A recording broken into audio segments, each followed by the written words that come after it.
So from any screen onto nav, it's actually come to destination address, previous destination, points of interest and tour. So we'll click address, city and postcode. We'll click the postcode. It's already got our postcode, but that's the previous owner coming to see us. So we're Grosvenor Garage, Chorley Road, Waltleydale, Preston, PR. Now we need to go to numbers, so numbers are there. PR5, 4.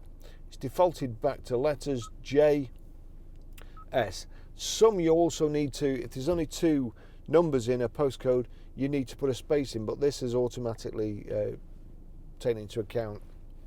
Click on that. It's asking me for a house number, but Grosvenor Garage into a house number, and then we click start.